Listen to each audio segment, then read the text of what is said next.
Hello and welcome to Owning the Narrative. I am Bulow. The show will feature the top news of the week, complete with my observations, and even a little bit of sarcasm thrown in. The top news stories will be taken from my morning news briefings that I write on the Rick Bulow New Media blog every weekday morning. If you go on to like what you see, smash that thumbs up button. And now, let's go right into the news.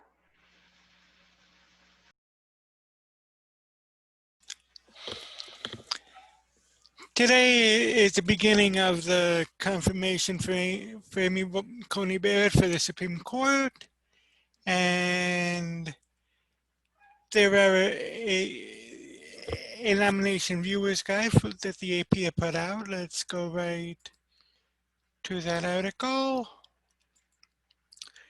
President Recusal Row, a court nomination viewers guide by Mark Sherman. Scanned 2 weeks before her nomination, Judge Amy Coney Barrett goes before a Senate committee that's bitterly split along partisan lines over whether the Supreme Court vacancy created by Justice Ruth Bader Ginsburg's death should be filled now or should await the winner of the November 3rd presidential election. The Senate Judiciary Committee's hearings are taking place on an accelerated timeline because President Donald Trump and Senate Republicans want her on the bench by Election Day. Adding to the swirl of politics around the nomination is the coronavirus pandemic and the role it might play. Barrett was introduced as a nominee at a Rose Garden ceremony linked to a cluster of virus cases, including those of Trump and his wife Melania.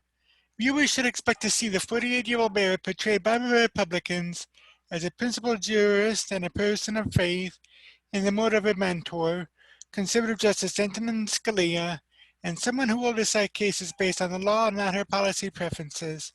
Democrats will spend a lot of time talking about the unseemly rush to fill Ginsburg's seat, but they will also label Barrett a results-oriented conservative whose ascension to the high court would entrench a conservative majority bent on undoing abortion rights, loosening gun restrictions, and turning back the clock on environmental regulations and anti-discrimination laws. Lawmakers know the public is watching, but as the hearing gets going and lawmakers seek to probe the nominee's views, they often slip into using legal jargon and refer to past Supreme Court cases in shorthand. It can sound as though they're talking in code. Expect senators to use these terms at Barrett's hearing starting Monday. Roe v. Wade, Planned Parenthood v. Casey. These cases from 1973 and 1992, respectively, are the two main decisions on abortion rights. Barrett is the most open anti-abortion nominee to the Supreme Court in decades. She is certain to be asked repeatedly about whether the cases were decided correctly and whether they should be overturned. She's not likely to answer other questions during the hearings. Barrett signed an anti-abortion newspaper ad in 2006, was a member of Notre Dame's Faculty for Life, and has cast 2 anti-abortion votes as an appellate judge. Stare decisis. In Latin, it means to stand by things decided. It's a legal principle that judges use to base decisions based on earlier ones. When it comes up at confirmation hearings, it's often in reference to abortion rights, and it's usually a way of asking if a nominee will overturn certain decisions such as Roe. Nominees invariably invoke stare decisis, or refer to something as settled law, to try to reassure senators that they have great respect for Supreme Court precedents. Without committing to preserve any specific one, respect for precedent, however, has its limits. Almost every court opinion raising the issue of abiding by precedents or getting rid of them invokes a line from a 1991 Supreme Court opinion: stare decisis is not an inexorable command. Obergefell versus Hodges. The court's 2015 decision declared a nationwide constitutional right of same-sex couples to marry. Barrett has spoken approvingly of the conservative dissenting voices in the case who argue that states should set the rules on marriage, not on unelected judges. The issue became newly prominent last week when Justice Clarence Thomas, joined by Justice Samuel Alito, wrote that the 2015 decision enables courts and governments to ban religious adherents who believe that marriage is between one man and one woman as bigots. Thomas suggested the court needs to revisit the issue because it has created a problem that only it can fix. Until then, he said, the case will continue to have ruinous consequences for religious liberty. ACA. That's a shorthand reference to the Obama-era health law, the Affordable Care Act, otherwise known as Obamacare. The Supreme Court will hear a Trump administration-backed challenge to get rid of the law a week after the election. A lot of talk will focus on the law's now toothless mandate to require people to have health insurance or pay a penalty. In 2017, Congress got rid of the penalty, a decision that gave rise to the latest court challenge. The bigger concern is that if the court says the mandate as it is now stands as unconstitutional, it will strike down the rest of the law with it. So Democrat senators in all likelihood will talk about the threat to another provision of the law prohibiting discrimination against people with pre-existing health conditions. Barrett has been critical of Chief Justice John Roberts' 2012 opinion upholding the law and his 2015 opinion that preserves subsidies for millions of people to pay for health insurance. I think the dissent has the better of the legal argument, she said in 2015. Recusal. It refers to a judge's decision not to take part in a case, usually because that judge participated in it at an earlier stage or has a financial or personal conflict. Now, Democrats are going to press Barrett to pledge to withdraw from any election-related cases, and perhaps from any involving abortion. She's not likely to commit to do so. Chevron deference. A 1984 Supreme Court ruling in a case involving the Chevron Oil Company says that when laws aren't crystal clear, federal agencies should be allowed to fill in the details. That's what agencies do on environmental regulations, workplace standards, consumer protections, and even immigration law. But a growing conservative legal movement has questioned the Chevron decision. Several conservative justices have expressed some support for limiting the agency's discretion. If a future Supreme Court were to limit the Chevron ruling, it would mark a big change in the law that would potentially make it harder to sustain governmental regulations. Balls and strikes. Okay, that's not a legal term, but it will come up anyway. Roberts famously compared judges to umpires during his 2015 nomination hearing, saying neither makes the rules, but rather both just apply them. He said he would remember if confirmed that his job is to call balls and strikes. Lawmakers love to ask nominees about this analogy. Let her answer the question. Again, not a legal term. Expect the committee chairman, Senator Lindsey Graham, a Republican of South Carolina, or the Republican sitting in his place, to interject when Democrats questioning a Barrett gets especially heated, or they try to cut in if they feel Barrett is trying to filibuster. Question time is limited, and senators often feel free to jump in to move the questioning along. Now, I had seen a little bit of the hearing today. Of course, it was just senators giving their opening statements before Barrett goes before Barrett was sworn in, and I think she'll give her opening statement tomorrow, and then they'll dive right into the questions. Should be interesting to see just what comes of it, and we shall definitely find out about that. And the USA Today has an article. Here's what to expect at Amy Coney Barrett's Supreme Court confirmation hearings and who to watch for. Though Amy Coney Barrett appears to have support in the Senate to be confirmed to the Supreme Court, her historic confirmation hearings this week offer Democrat and Republican senators the chance to question the appeals court judge in front of a national audience weeks before a contentious election. The hearings in the Senate Judiciary Committee, tasked with vetting Barrett's background and stance on issues that could come before the High Court, could be a key for a number of senators before November, including vice presidential candidate Kamala Harris, who sits on the panel.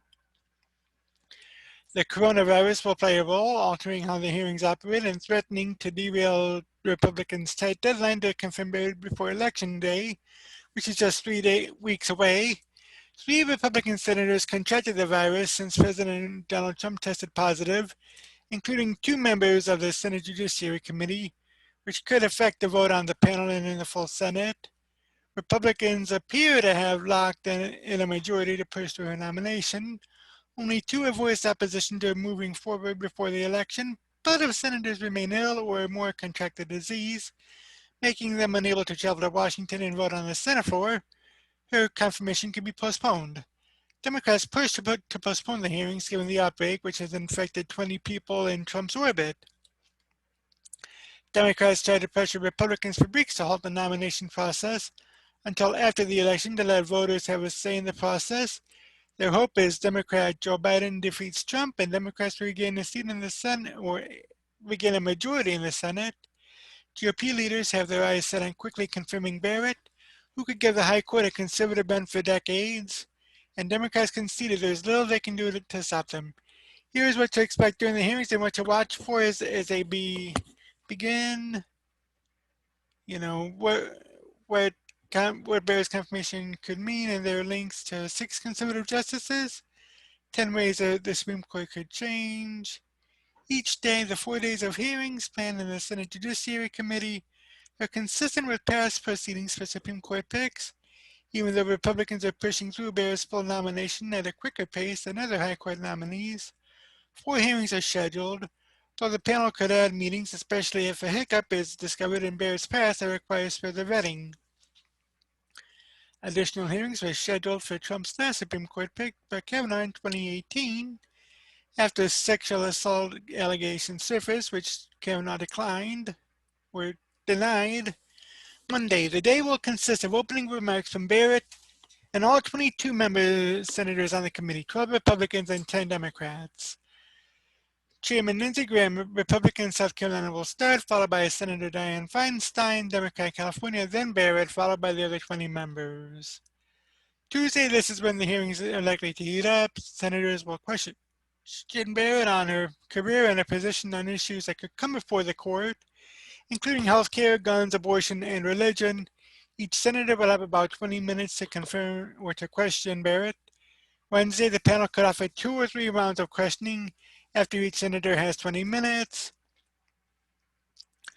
Thursday, senators are expected to hear from outside witnesses who know Barrett and will vouch for her career and service. The names of these witnesses and how they know Barrett have yet to be released. Now, the committee won't vote until after it holds Barrett's nomination for 1 week. A common practice by the panel, the committee vote is expected around October 20th and is likely to split along party lines, 12-10, and then her nomination will go to the full Senate, where she'll need at least a majority to be confirmed to the High Court. Things will look different. Typically, hearings vetting a Supreme Court nominee feature dozens of reporters in a crowded room filled with lawmakers, staff and members of the public, which sometimes leads to protests in the chamber. That won't be the same this week because of the coronavirus pandemic. Only 1 staff member per senator will be allowed into the room. Very few administration officials are expected, and only a small group of reporters will be allowed inside to witness the hearings. According to a Capitol Hill aide familiar with the plans who requested anonymity to discuss preparations for the event, the dais where the senators sit for all the hearings has been reconfigured. The architect of the Capitol constructed a second full dais to allow for social distancing, so senators will not have to sit in close proximity, the aide said. Throughout the room, Senate stations will be set up with PPE, personal protective equipment, including gloves, hand sanitizer, and other cleaning equipment. Each senator will have his or her own station with wipes, hand sanitizers, paper towels, and a trash can, according to 2 Capitol Hill aides who spoke on the condition of anonymity to discuss the committee's planning and safety precautions. Senators will have the option to participate in the hearings virtually, something that's become common on Capitol Hill amid the pandemic. Though Democrats criticized the idea during such a high-profile event, stressing the need to question Barrett in person. 2 Republican members of the panel, Senators Tom Tillis of North Carolina and Mike Lee of Utah tested positive for COVID-19. The both senators vowed a quarantine and said they'd be back in Washington for the hearings. They could participate virtually or should they remain COVID-19 positive or still have symptoms. Senators to watch this week. The Senate Judiciary Committee's members include a vice presidential nominee and 8 senators facing re-election battles, including Republicans whose races could determine what party controls the majority in the Senate. Kamala Harris, the California Democrat, will take a break from the campaign trail as Joe Biden's vice presidential candidate to take part in the 4 days of hearings. Harris's questioning of Kavanaugh in 2018 was pivotal in boosting her profile and helping her candidacy and help launch her candidacy for president. Tom Tillis, a North Carolina Republican, faces a tough re-election battle against Democrat Cal Cunningham, and his performance during the hearings could influence whether voters will let him keep a Senate seat next month. Cunningham held a roughly 3 percentage point lead over Tillis in an Emerson College poll, but Cunningham admitted sending sexual texts to a woman, not his wife. The AP reported Cunningham had sexual relations with a woman. Tillis said he supports moving forward with Barrett's nomination despite the proximity to Election Day, but his participation in the hearings is up in the air as he tested positive for COVID-19 on October 2nd. Joni Ernst, the Iowa Republican, is running in a tight race against Democrat Teresa Greenfield. A Des Moines Register Mediacom Iowa poll released last month showed Ernst, a first-term senator, down by 3 percentage points. Ernst says she supports moving forward with Barrett's nomination despite criticism that it's too close to the election. Lindsey Graham, the South Carolina Republican who heads the committee, is trying to fend off a challenge by Democrat Jaime Harrison. He has been the target of criticism over backtracking on his vow not to bring forward a Supreme Court nominee if the primary process had started in the 2020 election. In the days since his reversal, Graham pleaded for fundraising help and said Harrison was crushing him in campaign donations. In August, a Quinnipiac University poll found the two candidates nearly tied, and a Morning Consult poll showed Graham ahead by 1 point. The race has been closer than expected since Trump won the race by 14 points. Dianne Feinstein, the California Democrat, will run the show for Democrats in the hearings, a role she also held during the Kavanaugh hearings in 2018. Now, having spent nearly 3 decades in the Senate, Feinstein will be tasked with leading Democrats on the panel and discussing what is at stake if Barrett is confirmed to the High Court. Liberals have highlighted abortion rights, gun control, and health care, including a case set to be heard by the High Court days after Election Day that could decide the case with the fate of the Affordable Care Act. Now, I mean, it's interesting that this is taking place, and of course, with this election being as contentious as it will be, I could see Trump and Republicans moving forward with this, especially considering what happened in 2000 with the whole hanging chads and the recall here in Florida where I'm at, and which Bush Jr. had defeated Al Gore. But yeah, I mean, it's interesting. It'll be interesting to see what goes on there. Now, one of the topics that has been brought up is the whole issue of court packing.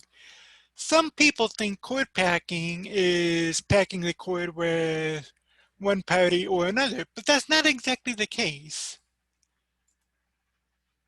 Got this from FoxNews.com.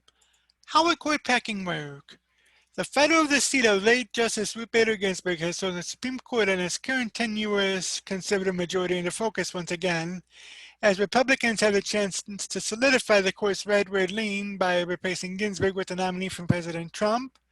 a prospect that has roiled Democrats and led them to re-up their threats to expand the Supreme Court if they take back the Senate majority.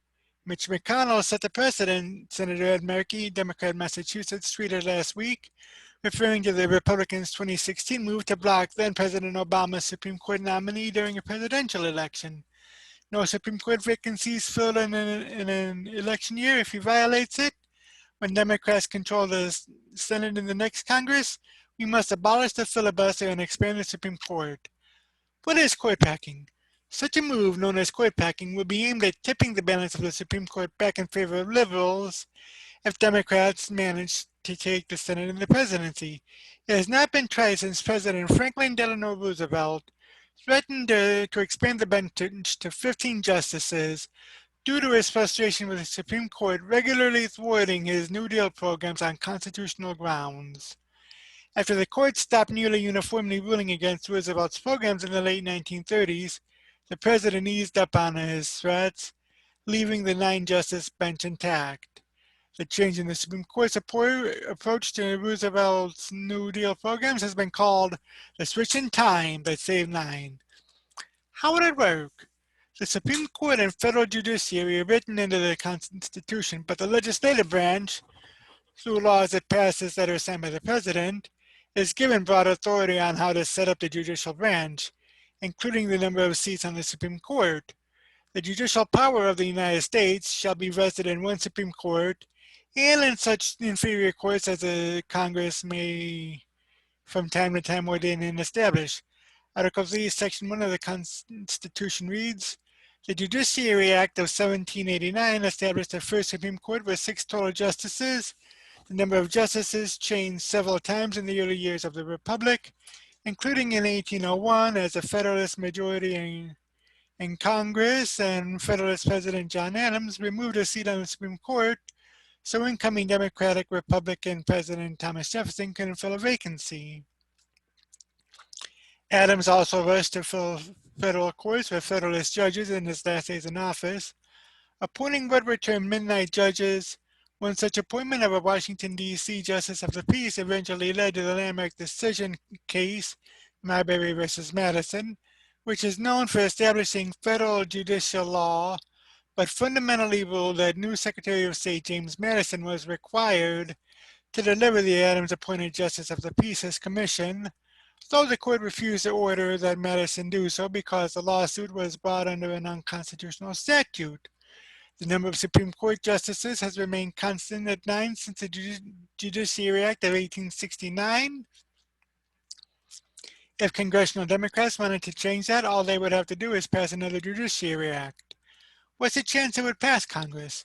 Despite the outrage felt by Markey, Senate Minority Leader Chuck Schumer, Democrat New York, and others about the Senate Republicans' plan to plow ahead with confirming a Trump Supreme Court nominee, a Democrat majority would likely have trouble getting all of its members to go along with a court-packing scheme. Some Democrats, like Senator Joe Manchin of West Virginia, have resisted calls from their own party to get rid of the legislative filibuster. If Democrats take the majority, the filibuster is simply a Senate rule and nothing that's required by law or the Constitution.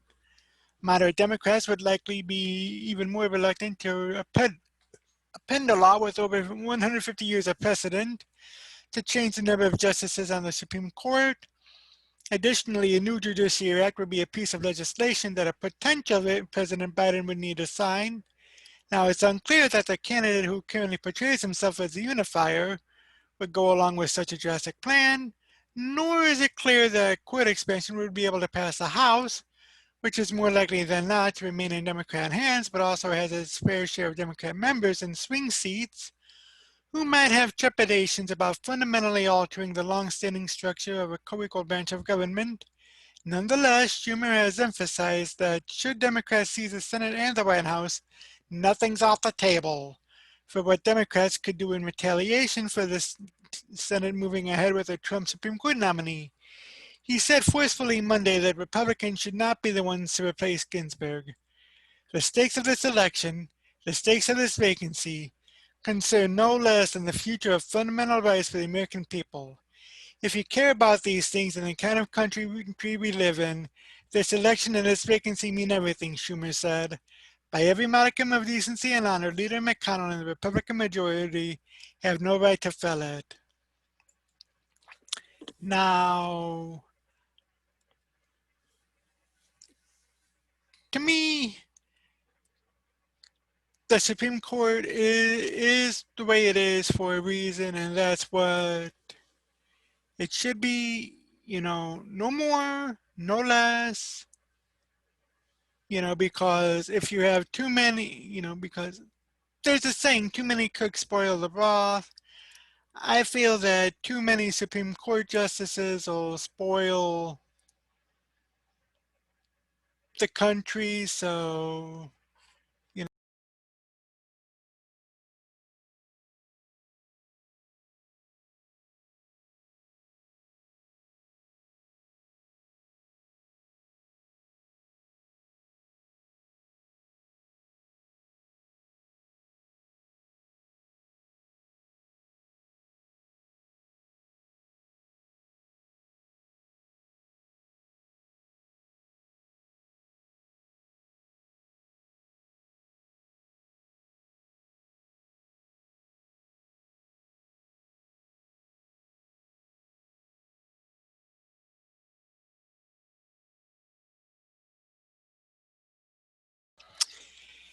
In yesterday's video, I mentioned court packing, something that had not been done since 1937 when FDR tried to pack the Supreme Court.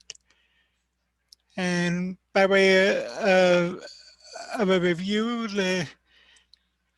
there's this article from Fox News, which I had shared yesterday. How would court packing work? And basically what Senator Markey had said was that if President Trump violates the Supreme Court vacancy, can, or or rather, if Mitch McConnell violated the Supreme Court vacancy is filled in an election year, then when Democrats control the Senate in the next Congress, we must abolish the filibuster and expand the Supreme Court. Now, such a move, known as court packing, would be aimed at tipping the balance of the Supreme Court back in favor of liberals if Democrats manage to take the Senate and the presidency. It has not been tried since Franklin Delano Roosevelt threatened to expand the bench to 15 justices due to his frustration with the Supreme Court regularly thwarting his New Deal programs on constitutional grounds. After the court stopped nearly uniformly ruling against Roosevelt's programs in the late 1930s, the president eased up on his threats, leaving the 9-justice bench intact. The change in the Supreme Court's approach to Roosevelt's New Deal has been called the switching time that saved 9. Now, we know that the Supreme Court and federal judiciary are written into the Constitution. However, the legislative branch is given broad authority through laws that it passes that are sent by the president on how to set up the judicial branch, including the number of seats on the Supreme Court. And as history mentions, that there have been 9 justices on the Supreme Court since 1869 rather. Now,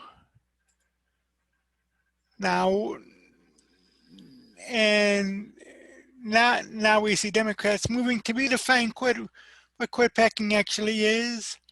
This article is from the Washington Free Beacon. Democrats move to redefine court packing. In the face of Amy Coney Barrett's seemingly inevitable confirmation in the Supreme Court, leading Democrats are offering a novel definition of court packing as many party faithful push for adding justices to the court. Hold on a minute, sorry. And I forgot to share it. This new Democratic rhetoric charges that Republicans have been effectively packing the courts for years through procedural gamesmanship Adding new judgeships would return a nonpartisan balance to the judiciary, the Democrats say. A once fringe group of activists and intellectualists began agitating for major judicial reforms after Justice Brett Kavanaugh's confirmation, making these precise arguments. A June memo that environmental and civil rights groups circulated to Democrats and progressive allies summarized these views. Speaking Monday morning on MSNBC, Senate Minority Leader Chuck Schumer, Democrat in New York, said Republicans have effectively been packing the courts for years by holding open seats that President Donald Trump eventually filled, most notably Justice Antonin Scalia's on the Supreme Court. Senate Republicans also held open dozens of vacancies on the lower federal courts after assuming control of the chamber in 2014, he said. Some of those vacancies were on the Fifth U.S. Circuit Court of Appeals, the federal court that struck down a portion of the Affordable Care Act in January. The Fifth Circuit, the very circuit that decided to get rid of the ACA, they held back all these vacancies when Obama was there, and they appointed right-wingers, Schumer said. This idea that Democrats are packing the court, Republicans have already done it. The only Trump appointee on the three-judge panel Schumer referenced, Judge Kurt Engelhardt, was confirmed with bipartisan support. Judge Jennifer Alvord, who authored the opinion in question, is a George W. Bush appointee. The Senate confirmed her by a voice vote in 2007. Other lawmakers, such as Senator Elizabeth Warren, Democrat of Massachusetts, argue that reforming the High Court by adding seats or term limits would actually depoliticize the institution.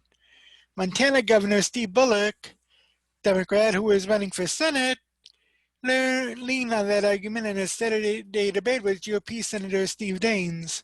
We need to figure out the ways to actually get the politics out of the court, he said. That's anything from a Judicial Standards Commission, or we'll look at any other thing that might be suggested, including adding justices. Kavanaugh's confirmation seeded the court-packing discourse. Harvard Law professors Lawrence Sharp and Mark Tushnet lend gravitas to the support, joining the board in a pro-expansion group called Take Back the Court. Popular neoliberal podcast Pod Save America broached the debate over a full episode in October without reaching a definite conclusion. Left-wing groups coalesced behind a court-packing or court expansion proposal in June, arguing the arguments Senate Democrats have since adopted wholesale. Republicans had completed their takeover of the Supreme Court with an unprecedented power grab, manipulating the size of the court by refusing to consider President Obama's nominee for an open seat and indicating that they would leave the seat open if Hillary Clinton won the 2016 election, then promptly changing Senate rules to fill the seat with a bare majority, the group's memo reads. Now, before 2018, most of the public associated court packing with President Franklin Roosevelt's 1937 proposal to add up to 6 seats to the Supreme Court.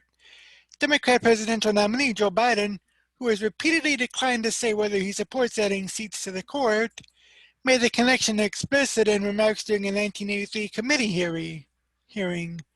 President Roosevelt clearly had the right to send to the U.S. Senate and Congress a proposal to pack the court, Biden said. It was totally within his right to do that. He violated no law. He was legalistically absolutely correct, but it was a boneheaded idea. It was a terrible, terrible mistake to make. Now, I agree with that, Joe Biden. You know, I mean, now it's like, you know, court packing. You ain't getting it. You're not getting an answer from me on that right now. And you probably won't until after the election. You know, his running mate, Senator Kamala Harris of California, said the same thing. And I mean, I'm sorry, that's just not right. Yeah, you know, but anyway, today was the second day of the Amy Coney Barrett confirmation hearings, and I listened to some of them. There were Few decent questions, some not so much. However, and here are some fast facts that you needed to know about Amy Coney Barrett. This from FoxNews.com. Supreme Court nominee Amy Coney Barrett, fast facts. President Trump's pick for the Supreme Court, Judge Amy Coney Barrett, is set to begin confirmations Monday after being nominated for the seat last held by the late Justice Ruth Bader Ginsburg. Here are some things to know about Barrett, the Seventh Circuit Court of Appeals judge. She's a mother of 7. Barrett, 48, was born and raised in New Orleans and was the oldest of 7 children. She now has 7 children with her husband Jesse, whom she met at Notre Dame Law School. 2 of her children were adopted in Haiti. Her youngest child has Down syndrome. Barrett's husband Jesse and she debated for years whether one parent should stay home to raise the children, and she has described, quote unquote, soul searching and anxiety about balancing kids and work. Jesse Zahn has helped watch the kids for years, and Jesse, who formerly worked as a federal prosecutor and now works in private practice, took on more of the duties at home when Barrett became judge. 2. Her Catholic faith has become a point of contention. Barrett's devout Catholic faith has been the target of Democrats even before her name was floated to succeed Ginsburg on the court. In December 2017, when she was appointed to the Seventh Circuit Court of Appeals, Barrett had to assert numerous times that her faith would not influence her jurisprudence. Why is it that so many of us on this side have this very uncomfortable feeling that dogma and law are 2 different things? And I think whatever a religion is, it has its own dogma. The law is totally different, Senator Dianne Feinstein, ranking member of the Senate Judiciary Committee, told Barrett. And I think in your case, Professor, when you read your speeches, the conclusion one draws is that the dogma lives loudly within you, and that's a point of concern. The senator told Barrett she was a controversial nominee because you have a long history of believing that your religious beliefs should prevail over the law. You're controversial because many of us have lived our lives as women finally recognize the value of finally being able to control our reproductive system, she said, and we'll enter into that, obviously. She clicked for Antonin Scalia. Barrett's judicial policy is often likened to that of her former boss, and her scholarship focuses on originalism. She has spoken and written praise of Scalia's close attention to the text of statutes. Her ties to Scalia, coupled with her Catholic faith, have drawn the ire of abortion rights activists or advocates. Scalia railed against the Supreme Court's rulings on abortion.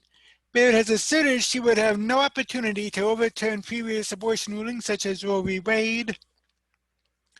There would be no opportunity for me to be a no vote on Roe, Barrett responded, and I would faithfully apply all Supreme Court precedent. It's never appropriate for a judge to impose that judge's personal convictions, whether they arise from faith or anywhere else on the law, she added. She teaches at Notre Dame Law. Barrett graduated first in her class from Notre Dame Law in 1997. She later served as a visiting professor at George Washington University Law School before returning to her alma mater in 2002.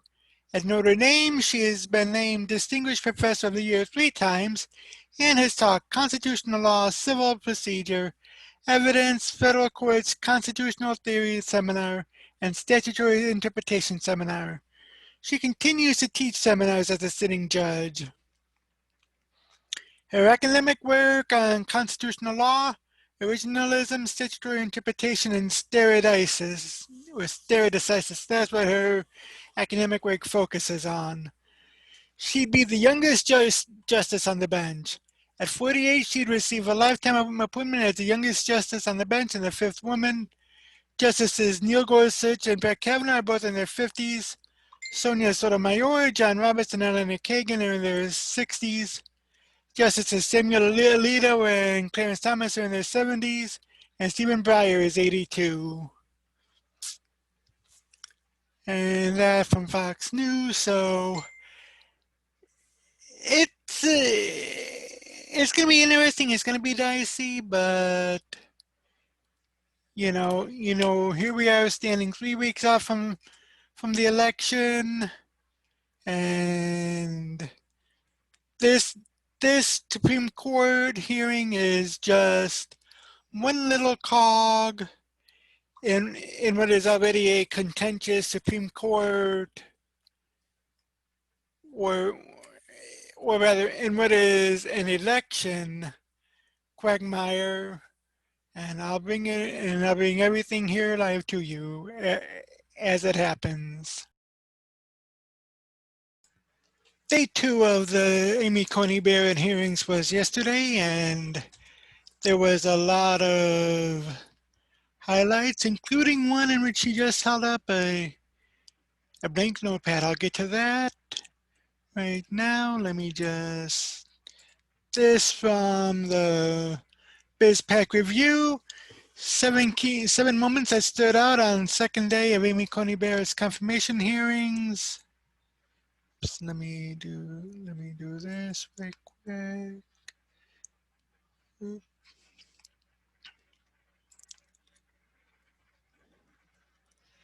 And it says the second day of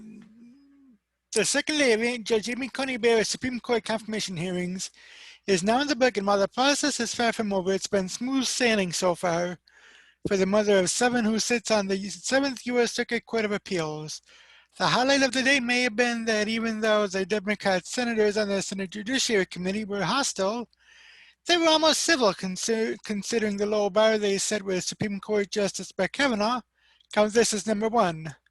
Number two, ACB impresses all by taking on Democrats with no notes. Aside from that, one of the key moments of the day happened early on when Senator John Cornyn, Republican from Texas, asked Barrett to hold up what would appear to be notes before.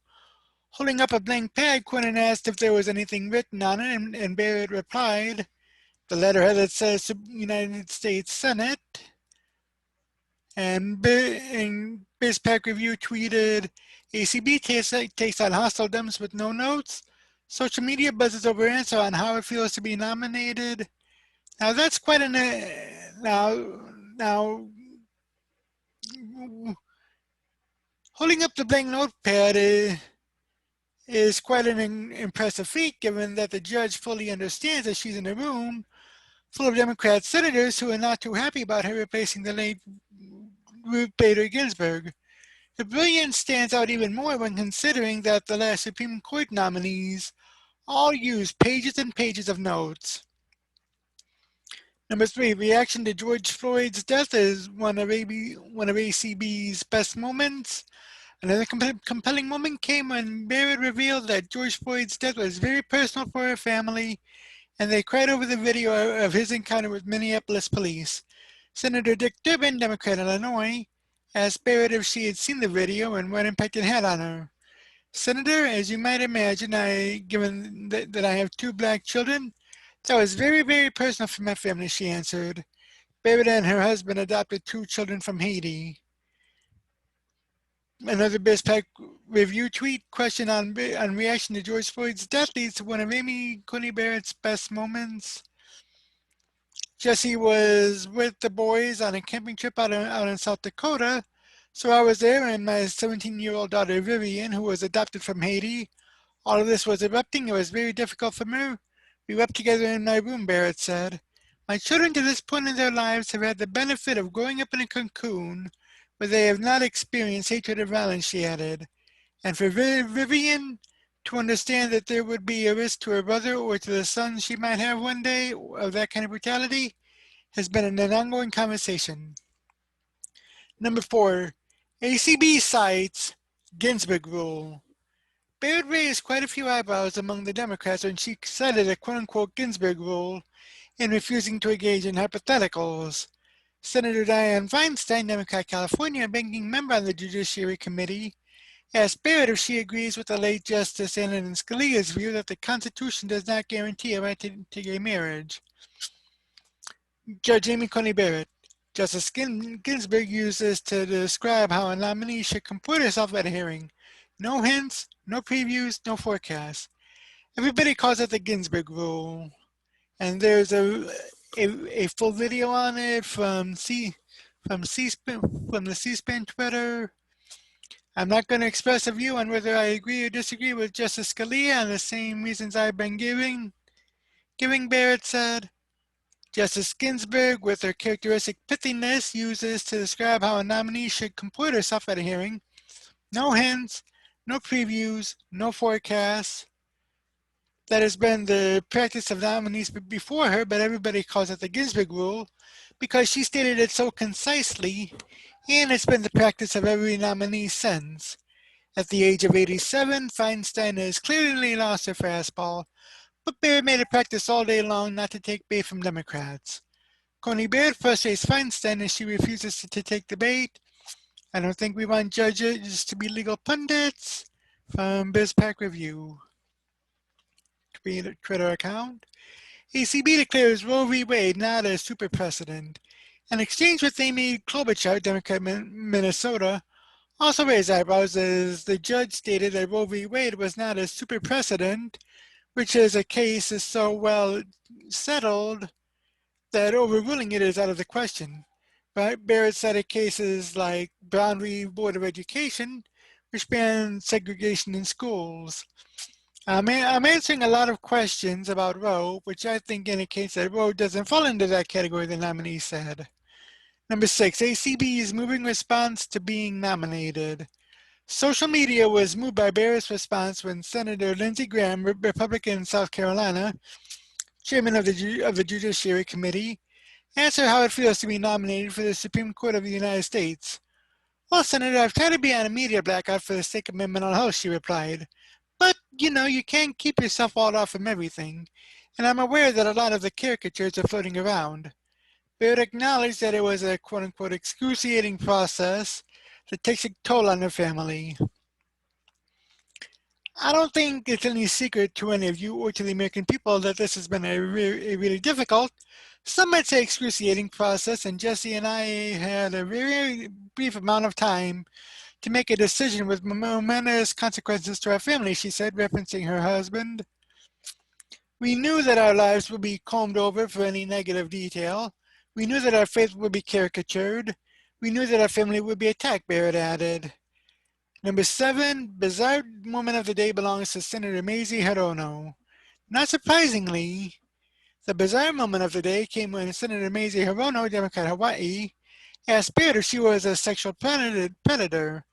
BizPac Review tweeted out, Senator Hirono asked Amy Coney Barrett if she has ever committed sexual assault. Since you became a legal adult, have you ever made unwanted requests for sexual favors or committed any physical or verbal harassment or assault of a sexual nature? Hirono added. Upon Barrett answering no, the Democrat then asked, have you ever faced discipline or settled into a settlement related to this kind of conduct? And that's the end of the article. Wait, let me see if there's anything else that I had missed on that. No, but yeah, I mean, it just that whole exchange between Hirono and Barrett. I didn't see it live. This is actually the second time that I had even heard about it, but I find it interesting that she said that for the simple reason that, she and I'm presuming other Democrats are wanting to give her the Brett Kavanaugh, Robert Bork treatment. And that they're wanting to discredit them, or they want to discredit her, not based on her record, no, based on her person. And it just goes, and what I really liked was that video and of the Senate of Barrett just holding up the card, or rather the blank piece of paper. I think I have. Yeah, let me just go to the, let me just go to the article here. This from the Federalist.com. Hold on. Yeah, this from the Federalist.com. ACB didn't even use notes for her lengthy Senate hearing. Federal Judge Amy Coney Barrett showcased her deep legal knowledge Tuesday during a Supreme Court confirmation hearing when she was asked to hold up her notes that she brought to the proceedings.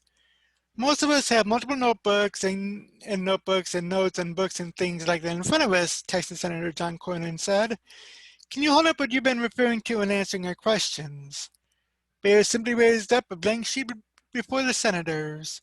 Is there anything on it? Cornyn followed. That letterhead that says United States Senate, Barrett said. That's impressive, Cornyn said. The moment captured the fascination of those watching in agreement with the Texas senator as the federal judge sits for hours answering senators' questions on complex issues regarding the judiciary. Trish Turner, Capitol Hill Trish, tweeted out, Judge Barrett is using no notes. Glenn Cardelli says, Judge Barrett's extensive notes for answering Judicial Committee questions. The moment also became an instant online meme. This was this from Molly Hemingway from The Federalist. This was when Barrett was asked to show what notes she had brought to hearing. Senators are sitting right in front of thick binders of research as they question her. And Ben Smith had posted a picture. Let me just open that up for you so you can take a look at it.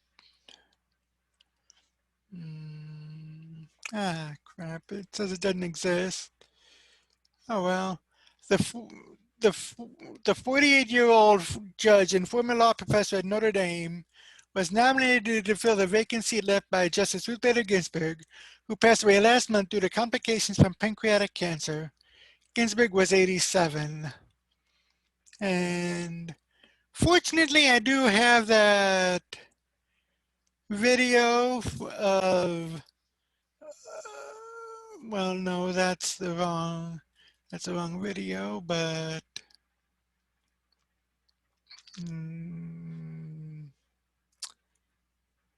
let me see here.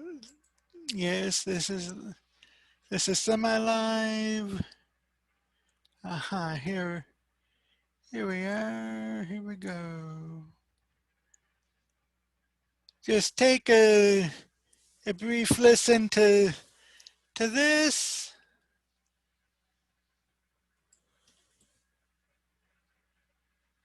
Good morning, Your Honor. Good morning, Senator Cornyn. You know, most of us have multiple notebooks and notes and books and things like that in front of us. Can you hold up what you've been referring to in answering our questions? Is there anything on it? That letterhead that says United States Senate. That's impressive. Well, Judge, now let's take another listen to that again. You know, just so you can hear and see just what Amy Coney Barrett had said.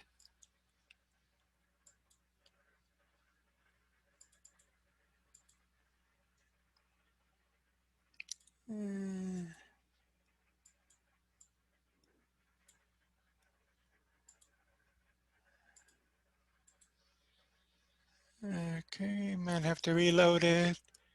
Give me a minute here, folks. Let's hear that again. Good morning, Your Honor. Good morning, Senator Cornyn. You know, most of us have multiple notebooks and notes and books and things like that in front of us. Can you hold up what you've been referring to in answering our questions? Is there anything on it? That letterhead that says United States Senate. That's impressive. That's impressive. I mean, she just basically I mean, all she did was hold up just a just a blank paper. I mean, I don't think I've ever seen a a nominee or even or anyone in going before the any congressional committee doing that. I mean, just holding it up, blank pad, blank piece of paper. I mean, all she's using is what God gave her, and that's her mind. Currently, we are under day 3 of the judge's confirmation hearing, and we'll find out what'll happen tomorrow. I'll bring that to you here live as it happens. Well, not live, but I'll bring it to you. I'll bring you some of the highlights from today, and maybe just give my own hot take on uh, on what had happened in tomorrow's hearings, even though it might still be going on. Yesterday was day 3 of the Senate Judiciary Confirmation hearings for Judge Amy Coney Barrett. There were some technical difficulties, but other than that, things went off without a hitch. And this coming from the Daily Signal. 8 big moments from day 3 of Barrett's confirmation hearings. On the third and final day of confirmation hearings for Supreme Court nominee Amy Coney Barrett, senators revisited some issues covered the day before, but also detoured into a president's ability to pardon himself and the High Court's resolution of the 2000 presidential election. Democrats and Republicans on the Senate Judiciary Committee also had to wait out technical difficulties with the audio in the hearing room. President Donald Trump announced September 26 that he would nominate Barrett, a judge on the 7th U.S. Circuit Court of Appeals, to replace the late Justice Ruth Bader Ginsburg on the Supreme Court. Here are 7 takeaways from day 3 of the confirmation hearing. Presidential power. Senator Patrick Leahy, Democrat, Vermont, pressed Barrett on the limits of presidential power regarding pardons and the Supreme Court's power to require a president to obey a court order. Barrett referenced the founding document, Federalist 78, to talk about the constitutional limits of the judiciary. Courts have neither force nor will. In other words, we can't do anything to enforce our own judgments, Barrett said. So what I meant in the conversation with you is that as a matter of law, the Supreme Court may have the final word, but the Supreme Court lacks control over what happens after that.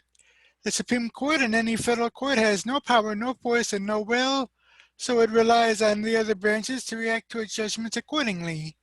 Leahy, followed by asking, is the president who requires to comply with a court order a threat to our constitutional system of checks and balances? Barrett, 48, answered by bringing up the High Court's unanimous 1954 ruling in Brown v. Board of Education to end, quote unquote, separate but equal racial segregation in public schools.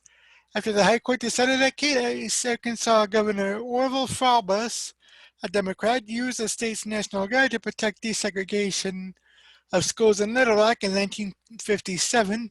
President Dwight Eisenhower, a Republican, federalized the National Guard and sent the 101st into Little Rock to enforce federal law.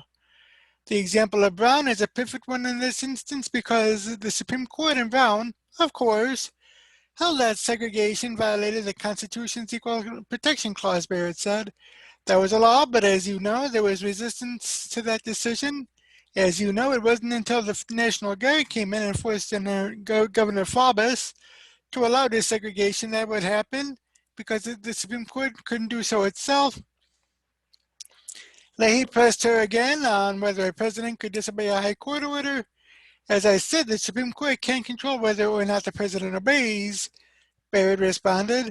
President Abraham Lincoln once disobeyed an order during the Civil War of a circuit court, so a court can pronounce a law and issue a judgment, but it lacks control over how the political branches respond to it. Leahy went on to ask, would you agree that no one is above the law?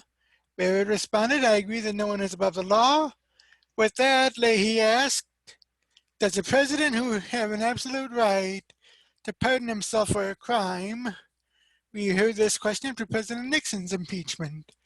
Barrett suggested that this could be a matter that goes before the Supreme Court and thus not something she could address. Suppose I know that question has never been litigated. That question has never arisen, Barrett said. That question may or may not arise. It's one that calls for legal analysis for what the scope of the pardon power is, because it would be opining on an open question when I haven't gone through the judicial process to decide it. It's now one in which I can offer view on. Leahy replied, I find your answer somewhat incompatible. Number 2, Feinstein, really impressed. Senator Dianne Feinstein, Democrat California, the ranking member of the Judiciary Committee, said she was impressed, quote unquote, by an answer from Barrett. A key attack from Democrats that has been that Barrett's confirmation would mean the end of the Affordable Care Act, better known as Obamacare. That's because a case called Texas versus California is heading to the Supreme Court. Texas and other states assert that because Congress removed the law's individual mandate regarding Americans to buy health care, the rest of the law is unconstitutional. They note that the High Court held in 2012 that the Obamacare law was constitutional because the individual mandate was a tax. Earlier in the hearing, Senate Judiciary Chairman Lindsey Graham, Republican South Carolina, initially asked Barrett about the quote-unquote doctrine of severability. Barrett said courts make a quote-unquote presumption of severability and consider the intent of the legislature. Severability means if one provision of a law passed by Congress is struck down by a court, it doesn't necessarily mean the whole law is struck down when that provision is severed. Graham asked, the doctrine of severability has a presumption to save the statute if possible, is that correct? Barrett affirmed it was. Later, Feinstein followed up to ask Barrett to explain the meaning of the doctrine of severability again. Barrett told Feinstein that severability tries not to undo the work of the elected branch of Congress. Severability strives to look at a statute as a whole and say, would the Congress have considered this provision as so vital that, sort of like in a Jenga game, pulling it out, Congress wouldn't want the statute anymore, Barrett said. I think insofar as it tries to effectuate what Congress would have wanted, it's the court and Congress going hand in hand, the judge said. This answer pleased Feinstein, who, as a committee's ranking member, leads opposition to the nominee. Thank you. That's quite a definition. I'm really impressed, Feinstein said. Number 3, I have my own mind. Senator Chris Coons, Democrat Delaware, asked Barrett about her position when the late Justice Antonin Scalia, the conservative stalwart for whom she once clerked, dissented from the views of Ginsburg, the liberal icon whose seat Barrett would fill. Barrett responded that she wouldn't actually vote in lockstep with Scalia. She previously had stated that originalists may differ on a specific case. I do share Justice Scalia's approach to text, originalism, and textualism, she said, adding, but in the litany of cases that you just identified, the particular votes that he cast are a different question from the way he applied those principles in particular cases. I hope you're not suggesting that I don't have my own mind, that I couldn't think independently, or that I would just say, well, let me see what Justice Scalia has said about this in the past. I assure you, I have my own mind, but everything that he said is not necessarily what I would agree with or what I would do if I were Justice Barrett. That was Justice Scalia. Number 4, educating Durbin on the 15th Amendment. Barrett explained twice to Senator Dick Durbin, Democrat Illinois, that the Constitution prohibits the government from denying the right to vote based on race or gender. On each question, Durbin seemed unwilling to accept her answer. Does the president have the authority to unilaterally deny the right to vote to any person based on their race? What would your answer be? Durbin asked Barrett.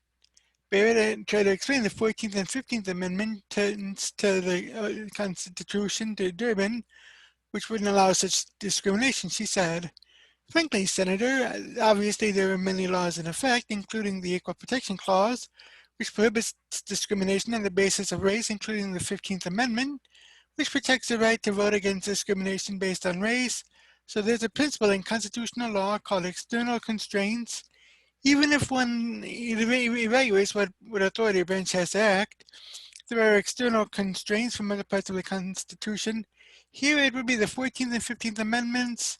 Durbin spoke almost as if he were correcting the judge when he said, well, of course it was the 15th Amendment. Durbin then read the 15th Amendment to Barrett as if educating the judge about the amendment she had just finished explaining to him.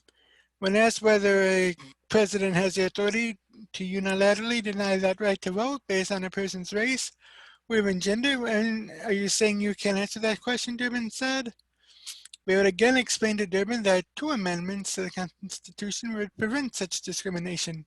Senator, I just referenced the 14th and 15th Amendments, the same one that you just repeated back to me, that do prohibit discrimination on the basis of race in voting. So as I said, I don't know how else I can say it. The Constitution contains provisions that prohibit discrimination on the basis of race in voting. Gibbon became frustrated, telling Barrett, it's strange originalism if the clear wording of the Constitution establishes a right and you will not acknowledge it. Barrett, who was generally very restrained through the hearing, turned his face round.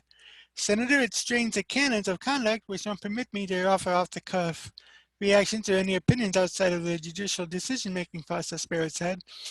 It was in Article 3 of the Constitution, which prevents me from deciding legal issues on the context or outside the context of cases and controversies.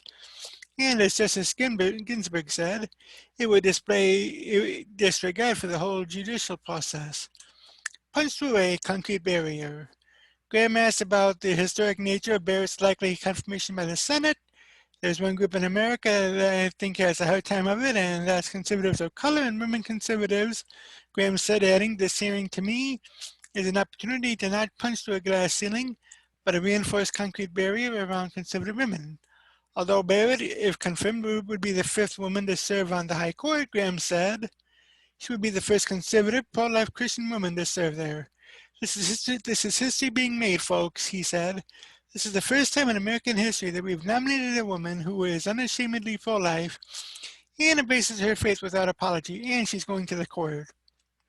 Number 6, Bush v. Gore. One of the more unusual exchanges came when Senator Amy Klobuchar, Democrat Minnesota, who talked about the fact that Barrett was part of the legal team for then Republican presidential candidate George W. Bush after the post-2000 election recount in Florida in a case called Bush v. Gore. In the final count, Bush, then governor of Texas, defeated the Democratic candidate, Vice President Al Gore, by fewer than 600 votes in Florida to win that state's 25 electoral votes. Klobuchar noted that Chief Justice John Roberts and Justice Brett Kavanaugh also were part of the Bush legal team as the election deciding case went to the Supreme Court. Many argue that Bush v. Gore, to go back to your earlier work, hurt the court's legitimacy, Klobuchar said. If you are confirmed, the Supreme Court would have not one, not two, but 3 justices, you, Justice Kavanaugh, and Chief Justice Roberts, who worked on behalf of the Republican Party in matters related to the Bush v. Gore case. Do you think that's a coincidence? Barrett seemed puzzled by the question. Senator Klobuchar, if you're asking me whether I was nominated because I worked on Bush v. Gore for a very brief period of time as a young assistant, that didn't make sense to me, Barrett said. Klobuchar responded, it's such a coincidence to me. I actually didn't know until yesterday, she added, having justices with this background, 2 of whom were appointed by the current president, decide any cases related to the upcoming election. Do you think that would undermine the legitimacy of the court? Barrett perceived this line of questioning as inviting her to comment on a possible matter that would come before the High Court, asking whether something would undermine the legitimacy of the court or not seems to be trying to elicit a question about whether it would be appropriate for justices who participated in that litigation to sit on the case rather than recuse. Barrett said, I went down that road yesterday. Klobuchar said, you said you wouldn't recuse. Barrett, that's not what I said. Klobuchar conceded. You're right, you said you wouldn't announce the recusal and you wouldn't commit to recusing. Again, I think the public has a right to know that now 3 of these justices have worked with the Republican side on a major issue related to a presidential election, the Minnesota Democrats said. Number 7, Roe, Heller, and Citizens United. Barrett has declined to say how she would rule on highly political precedents such as Roe v. Wade. When pressed by Democrats on the committee, Senator Mazie Hirono, Democrat Hawaii, named several pending abortion-related cases. Graham stressed that cases currently being litigated seemingly could go against other Supreme Court rulings. One of the reasons you can say with confidence that Brown v. Board of Education is super precedent is that you are not aware of any effort to go back to the good old days of segregation by a legislative body. Is that correct? Graham asked Barrett. Barrett answered that is correct. She added that the Brown decision, finding school segregation unconstitutional, was consistent with an originalist view of the Constitution. I've also said in legislatures that Brown is correct as an original matter, Barrett said. This is the kind of thing, since I have said it in writing, I feel that I could express before the committee. Graham raised other issues, such as the case of the District of Columbia versus Heller in 2008, in which the Supreme Court recognized that the Second Amendment applies to an individual's right to bear arms rather than a collective right to bear arms. When it comes to Heller, there is legislation all over the country passing laws regarding gun ownership, Graham said. Are you aware of that? Barrett replied, I am aware of that. Graham followed up by citing the 2010 Citizens United versus FEC case on free speech and political campaigns. When it comes to Citizens United, I think there will be some efforts after this election to maybe revisit that case, Graham said. The thing that I'm trying to establish here is that Heller, Citizens United, Roe, Casey are all being actively litigated because legislative bodies are playing in that arena. Is that a fair statement? Graham said. Barrett responded, that's a fair statement. Technical difficulties. When Senator Richard Blumenthal, Democrat, Connecticut, began questioning Barrett, the audio went down in the Judiciary Room of the Senate Office Building. What, are we not paying the bills? Graham said jokingly. The committee went into recess and then came back. Blumenthal resumed his questions of Barrett. Close to the end of his questions, though, the audio went out temporarily. Senator Tom Tillis, Republican, North Carolina, spoke after Blumenthal and his microphone immediately briefly stopped working. That the second fix did the trick. Now, it's interesting that those things come up. You know, I mean, you know, basically the Republicans have the votes, so you know, Democrats are pretty much, you know, hogging the spotlight. Basically, just grandstanding and delaying, basically filibustering within the committee. But that ain't gonna happen. And there are 6 interesting takeaways from Amy Coney Barrett's Day 3 hearings, some of which had already been mentioned, but let's go through this from foxnews.com. Judge Amy Coney Barrett defended her judicial independence and impartiality on Day 3 of her Supreme Court confirmation hearings, while continuing to avoid Democrats' pointed questions on matters of opinion. Here are 6 interesting moments. Ranking Democrat impressed with Barrett's response on severability, which we had pretty much mentioned. And, you know, this is a little bit different. Democrats, again, you continue to amplify their worries that the Supreme Court nominee would vote to overturn the Affordable Care Act. Senator Dianne Feinstein, Democrat, California, tried to look from an angle of severability. Barrett's answer may indicate that she could be receptive to arguments by blue states that if one part of the ACA is ruled unconstitutional, the rest of it should stand. I think I can say without expressing disagreement or agreement on the reasons for the reasons I said yesterday that not being able to create precedents, even by Justice Scalia's view, the issue would be different in California v. Texas for 2 reasons, Barrett said. 1, Justice Scalia thought 2 provisions of the law were unconstitutional. So if you picture severability like being a Jenga game, it's kind of if you pull one out, will it all stand? Or if you pull two out, will it all stand? There is one potentially unconstitutional provision at issue in California v. Texas. I think the doctrine of severability, as it's been described by the court, serves a valuable function of trying not to undo your work when you wouldn't want a court to undo your work. Severability strives to look at a statute as a whole and say, would Congress have considered this provision so vital that, in the case, kind of in the Jenga game, pulling it out, Congress wouldn't want the statute anymore? I'm really impressed. Thank you, Feinstein told Barrett on her definition of severability. Barrett snaps back after Blumenthal insists people might be scared to use birth control because of her. I would like you to keep in mind how many people are listening and watching because they may take a message from what you say and they may see what you say and decline from using contraceptives, and one may feel that they could be banned.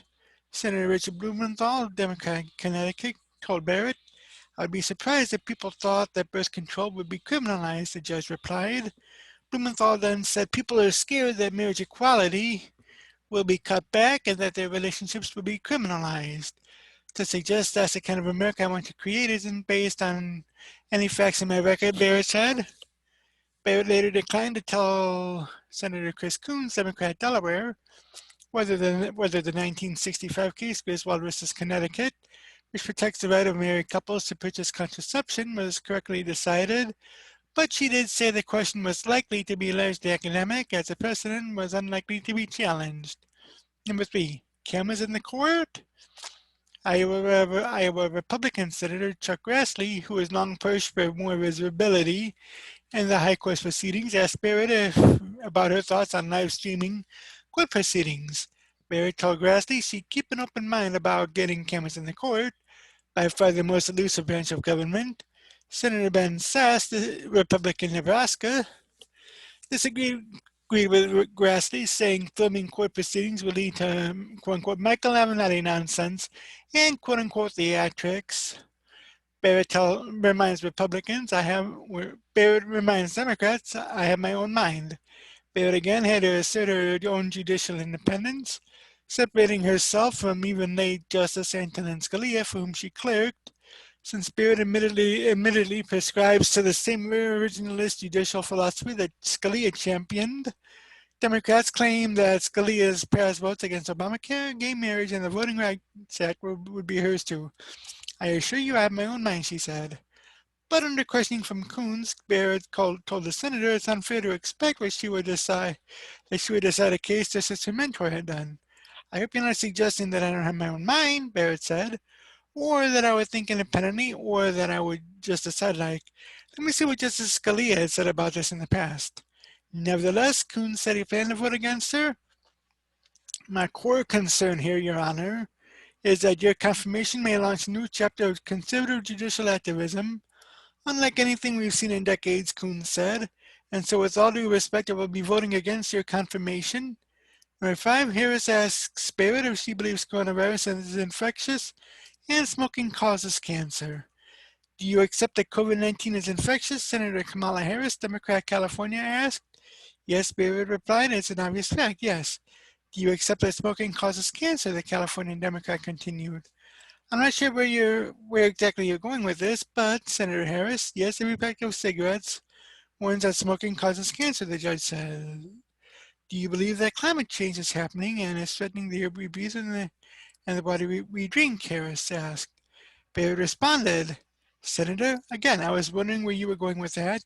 You asked me a series of questions that are completely uncontroversial, like whether COVID-19 is infectious, whether smoking causes cancer, and then trying to analogize that to eliciting opinion from me on that, or from me, that is on a very contentious matter of public debate. She said she would not answer questions of policy. I will not do that, she said. I will not express a view on a matter of public policy, especially one that is politically controversial, because that's inconsistent with the judicial rule as I have explained, she continued. Harris responded, thank you, Judge Barrett. You made your point clear that you believe it is a debatable point. Number 6, Kennedy asks Barrett if she hates little worm puppies. Senator John Kennedy, Republican Louisiana, seemingly mocked Harris's line of questioning, though he asserted she was a good friend, quote unquote. Kennedy explained away Harris's questioning. She's running for vice president. Are you a racist? Kennedy asked. I am not a racist, Senator Kennedy Barrett said. Do you support in all cases corporations over working people? Kennedy asked. I do not, said the judge. The Louisiana Republican went on to ask, are you against clean air, bright water, and environmental justice? Do you support science? Do you support children and prosperity? Do you hate little warm puppies? He added. Barrett laughed. I do not hate little warm puppies. Now, interesting there, I mean, it's kind of like bringing a little bit of humor in this. I mean, so it's interesting to see what happens there. And oh, by the way, just today, Legal Insurrection's Mary Chastain had posted that Senator Graham is indeed calling a vote. Let's go right to that article. This from, like I said, Legal Insurrection. Democrats whine after Graham schedules Barrett nomination vote on October 22nd by Mary Chastain.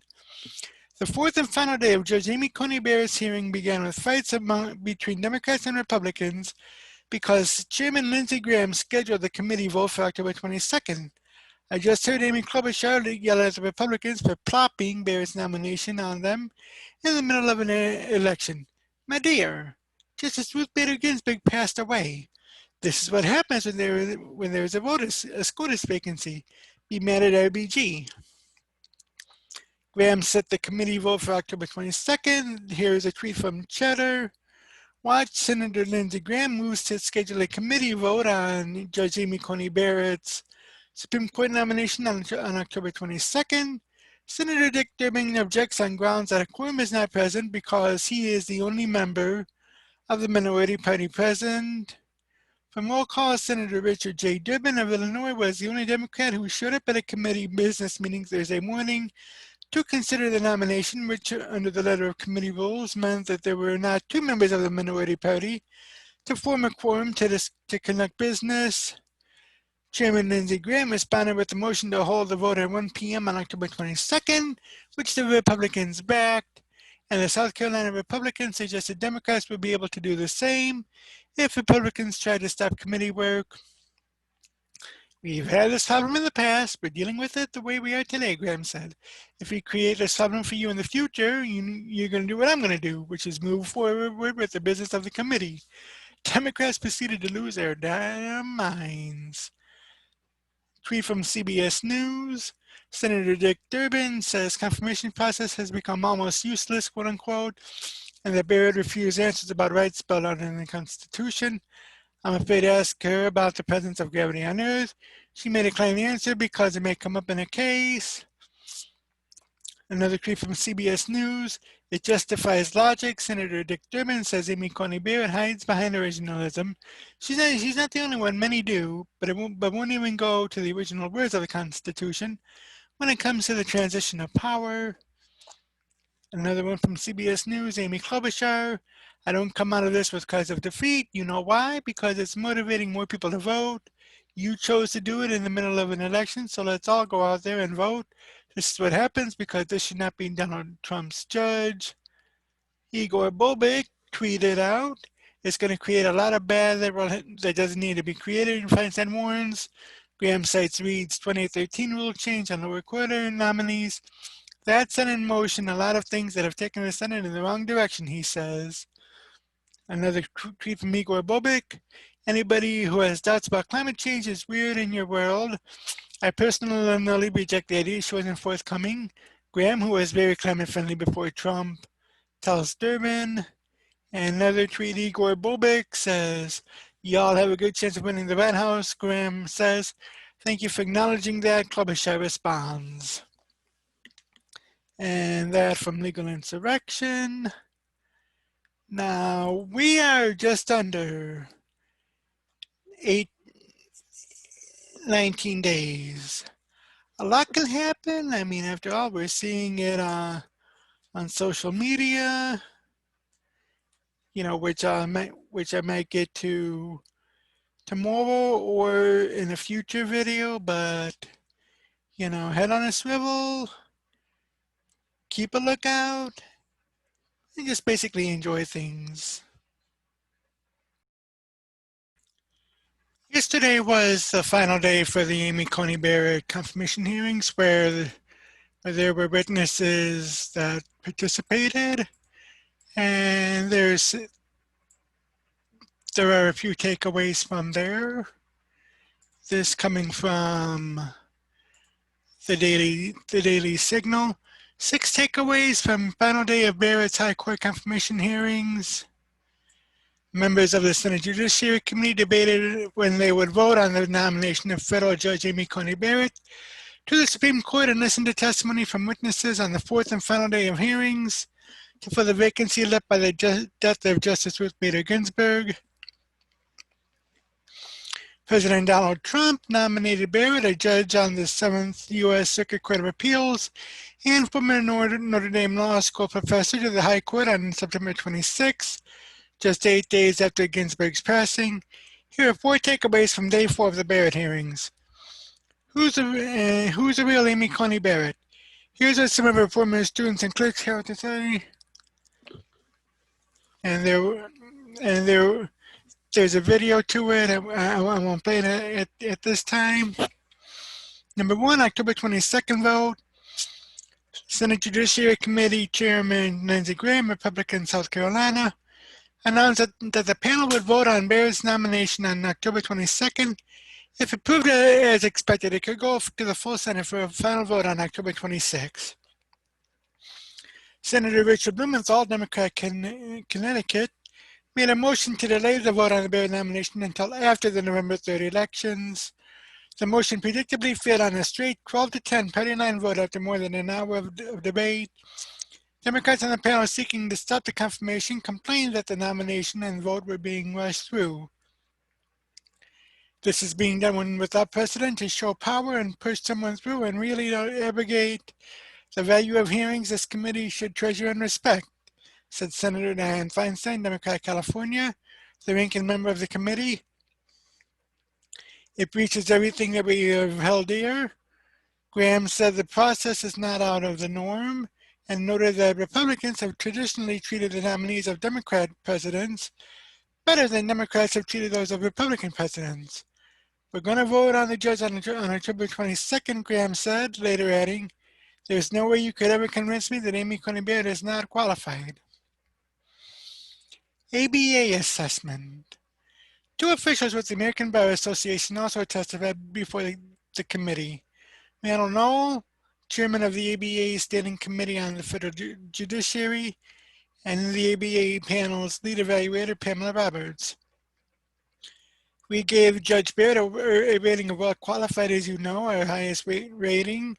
Knoll told the committee, we interviewed Judge Barrett for over 3.5 hours, Ms. Roberts and I, and we received additional information from her in the interim. Roberts said Barrett has a strong reputation in the legal community.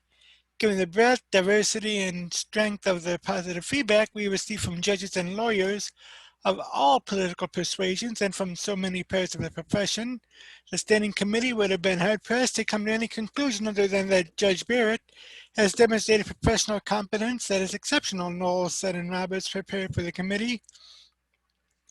Graham asked Knoll and Roberts, would both of you feel comfortable going before Judge Barrett? Both answered absolutely. Number 3, testimony of blind former law student. Laura Wolk, 33 years old, a former law student of Barrett's at Notre Dame, having taken 2 classes from her between 2013 and 2016, testified before the committee. In part because of her unwavering support, I am the first blind woman to serve as a law clerk on the Supreme Court of the United States, she said.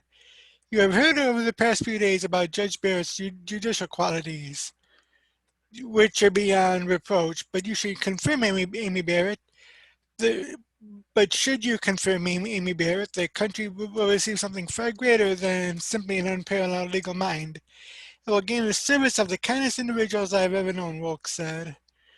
Her brilliance is matched only by her compassion, and her integrity is unassailable. I'm not speaking in mere abstractions here. Rather, I have experienced these characteristics firsthand, with life-changing results.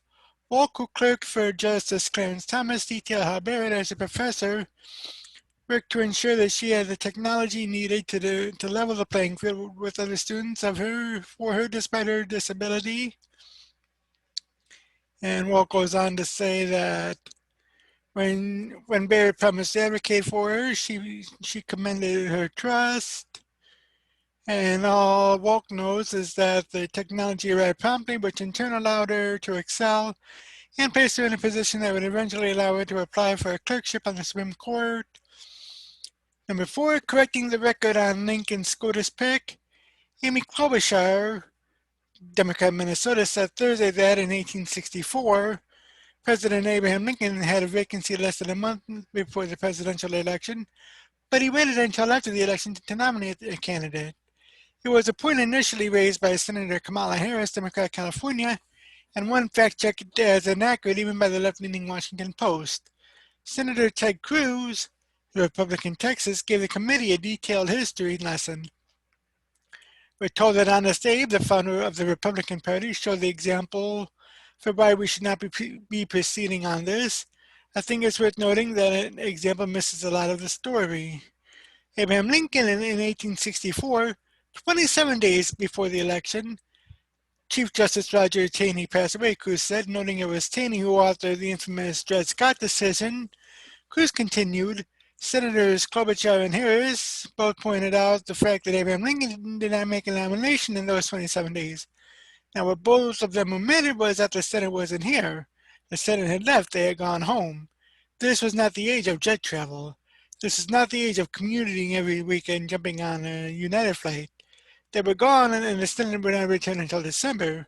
So there was no Senate physically present to confirm that nominee. Now, when the Senate did return in December, Abraham Lincoln nominated in December a justice to fill that seat, Simon Chase, which the Senate confirmed the next day. Number 5, listing people who have had abortions. Crystal Good, a West Virginia poet and abortion rights activist, testified by video about getting an abortion at the age of 16. The abortion involved her high school boyfriend, but she said she faced sexual abuse at home and would not have gotten permission from her parents to get an abortion. Please listen, people who have had abortions. Hear us when we say do not confirm this nominee, Good told the committee. She sought and received an order from a judge to clear her to have the abortion without parental notification. She said that 37 states have parental consent or parental notification laws. These kind of reflections make abortion hard to get because we have to travel, miss work or school, save up for weeks, and pay out of pocket, Good said. And Good also went on to say, with this nomination, I'm losing faith.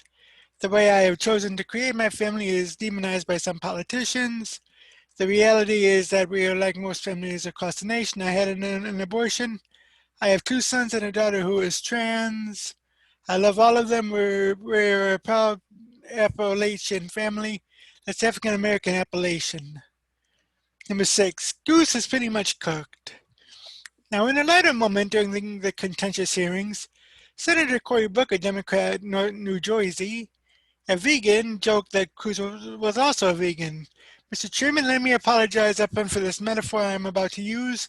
I know it will insult the 2 vegans on the committee, me and Senator Cruz, Booker quipped, and a jab at the senator from Texas, a state known for cattle ranches and usually associated with meat eaters. Cruz jumped in to say, point of personal privilege. Booker responded, I just want the people of Texas to know the truth. He is a closet vegan. But as Booker explained, his joke was a preface for the metaphor that even he realized the Barrett nomination was heading toward committee confirmation.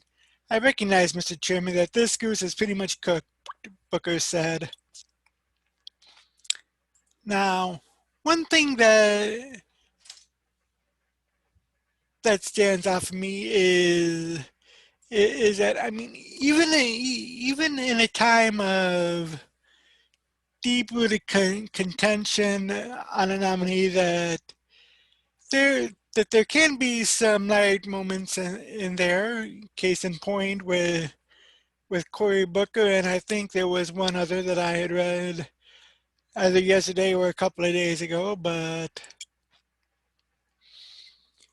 you know, I mean, it's just incredible. I mean, we've had 3 days or opening statements by the committee and Barrett. We've had 2 days of questions and answers to Barrett, and one day of, of witness hearings. So you know, the vote should be October 22nd, and there's an article from AP News. Let me get right to that. GOP pushes forward toward court. GOP pushes Barrett toward court as Democrats decry sham. Republicans power Supreme Court nominee Amy Coney Barrett closer to nomination Thursday, pushing past Democrat objections and other priorities during the COVID-19 crisis in the drive to see President Donald Trump's pick before the November 3 election. The Senate Judiciary Committee set October 22nd for its vote to recommend Barrett's nomination to the full Senate, with the final confirmation vote expected by month's end. A sham, said Senator Amy Klobuchar, Democrat Minnesota. Power grab, protested Richard Blumenthal, Democrat Connecticut. Matt Normal, said Senator Dick Durbin, Democrat Illinois. You don't convene a Supreme Court confirmation hearing in the middle of a pandemic when the Senate's on recess, when voting has already started in the presidential election in a majority of states, declared Senator Chris Coons, Democrat Delaware. Republicans eager to fill the seat of the late Justice Ruth Bader Ginsburg countered that Trump is well within bounds to fill the vacancy, and they have the votes to do it, relying on a slim Senate majority. Trump's Republicans are poised to lock a 6-3 conservative court majority for years to come. Senator John Cornyn, Republican Texas, says he understands Democrats' disappointment. He said their loss is the American people's gain. Barrett's confirmation would bring the most pronounced ideological change on the court in 30 years, from the liberal icon Ginsburg to the conservative appeals court justice from Indiana. The shift is poised to launch a new era of court rulings on abortion, voting rights, and other matters which are now open to new uncertainty. The 48-year-old Barrett was careful during 2 days of public testimony not to tip her views on many issues or take on the president who nominated her. Facing almost 20 years of questions from senators, she declined to offer specifics beyond a vow to keep an open mind and take the cases as they come. It's not the law of Amy, the mother of 7 told the senators at various times. Now, Barrett wasn't present for Thursday's hearing, the last of the week's sessions as the coronavirus pandemic hangs over the country. 2 GOP senators on the committee tested positive for the virus, and 2 campaign staff members for Democrat Senator Kamala Harris, the vice presidential nominee, also tested positive, grounding her travel Thursday, the campaign announced. Stakes are high on all sides. Liberals pounced when top Democrat Senator Dianne Feinstein hugged the chairman, Senator Lindsey Graham, Republican South Carolina, as days of hearings closed, praising his handling of the process. They called for her immediate removal from leadership. Among those testifying Thursday in support of Barrett's nomination, retired appellate court judge Thomas Griffith assured senators that Barrett would be among justices who can and do put aside party and politics. But a coalition of civil rights groups opposed the nomination. Kristen Clark, the president of the Lawyers Committee on Civil Rights, said the judge's unwillingness to speak forcefully for the Voting Rights Act and other issues should sound an alarm for Americans with the case heading to the High Court. Our nation deserves a justice who is committed to preserving the hard-earned rights of all Americans, particularly the most vulnerable, Clark testified. Trump's Republican allies, led by Senate Majority Leader Mitch McConnell, are reshaping the judiciary, having changed Senate rules at the start of the president's term to allow 51 votes rather than the traditional 60 to advance Supreme Court nominees. With a slim 53-47 majority, her confirmation is almost assured. Two Republican senators, Alaska's Lisa Murkowski and Maine's Susan Collins, are opposed to voting before the election, but no others objected. Senator Mitt Romney, Republican Utah, said Thursday he will vote to confirm Barrett. She would be Trump's third justice on the High Court. And it goes on to say that Barrett would be the only one of her Supreme Court colleagues not groomed in the Ivy League. She had little courtroom experience when the Senate confirmed her to the federal bench in 2017, but became a rising conservative star, saying that she may be quickly called on to consider the GOP-backed challenge to the Affordable Care Act and a case coming before the court November 10, as well as any election-related challenges between Trump and Democrat Joe Biden in the heated presidential campaign. Trump said at the White House before heading out to a Wednesday night campaign rally that Amy's doing a fantastic job. And he has publicly stated he wants a justice swiftly seated for both situations. The president had said on Twitter that he wants a justice who would rule differently than Chief Justice John Roberts, who helped preserve the law in previous cases. And he said he wants a justice in place for any disputes arising from the election, particularly considering the surge of mail-in ballots expected during the pandemic. And there are others here which I had pretty much mentioned in the 6 takeaways. But yeah, I mean,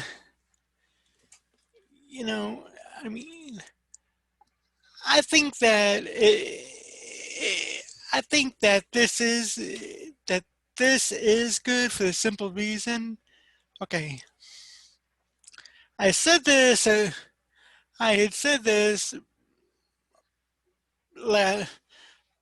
about a few weeks ago that right now after Ginsburg's death, the Supreme Court is 4-4. Ideologically, the ruling would be 4-4. Or in the event of a 4-4 tie, any rulings from the lower court would stand. Whether it be,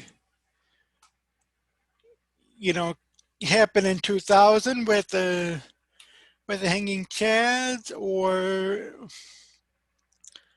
or in a few other cases I had seen where the lower court ruling stands. Now, with this election being as contentious as it is, we need an odd number on the Supreme Court, so there will be no ties. So I mean, here we are sitting just about less than 3 weeks from the election. So we need to get things out there, and as I had mentioned earlier, the Democrats had targeted Feinstein basically for senility, according to this article from the Federalist. Why Democrats target Feinstein for senility while giving Biden a pass. It turns out Democrats aren't as forgiving of elderly politicians as we might have thought. After several months of doing their best to ignore former Vice President Joe Biden's declining abilities and a string of inexplicable gaffes, Democrats have had it with one particular senior citizen, Senator Dianne Feinstein. In a story published by the New York Times a weekend before Judge Amy Coney Barrett's confirmation hearings began, various sources within the party voiced no confidence in the California senator's ability to lead Democrats' efforts to stop the nomination. Like a previous article published last month in Politico, the point of the effort was to highlight a belief expressed by the two liberal outlet sources, both on the record and anonymous, that Feinstein is simply too old and lacks the mental and physical capacity to do her job. But there's more at play here than just pointing out the inherent problem of having the Senate's only oldest member being on the front line when Democrats feel they must have their sharpest and toughest advocates front and center in an effort to discredit Barrett and President Donald Trump. Both articles were also warning shots fired in Feinstein's direction. And it says here that although Feinstein is the oldest member, or oldest senator, she's hardly the only senior citizen. She is one of 8 members who are at least 80 and one of 29 who are at least 70. The Senate has a long tradition of tolerating members who are clearly in decline, with Republican Strom Thurmond lingering in the Senate until he was 100 years old, and Democrat Robert Byrd dying in office at age 92 when both were long past the point of effective service. But the idea of the Senate as the world's oldest, most exclusive club, which always protected its members from accountability being their age or personal misconduct, with the late Senator Ted Kennedy being the most outrageous example, seems to be one relic of a discarded past in the age of hyperpartisan warfare, in which every senator, especially committee chairs, are expected to act as participants in an all-out culture war rather than collegial members of a deliberative body. Toleration of diminished members or those who are out of touch with the spirit of the times might no longer be put up with. And the article it's a long article, so the article goes on to say that, the leftist Democrats' real beef with Feinstein isn't her attitude toward Barrett. It's the independent streak that has always characterized her Senate career. Feinstein's opposition to ending the filibuster is a genuine threat to her party's hopes to ram through a host of radical measures next year if they get a Senate majority and win the White House. If enough moderate Democrats go along with her, that would stop their leader, Senator Chuck Schumer, from taking the next step toward abolishing a member that would otherwise prevent them from packing the Supreme Court with leftist judges and admitting the District of Columbia and even Puerto Rico as states, which would enable them to ensure the domination over the government for the foreseeable future. Nor has anyone on the left forgotten her viral moment with a group of school children who arrived at Feinstein's office to lecture her about supporting the Green New Deal. The crotchety senator had no patience for listening to ultimatums from middle schoolers and instead lectured them about politics being the art of the possible rather than my way or the highway. That, as much as anything, demonstrates just what Feinstein thinks about the younger generation of Democrats.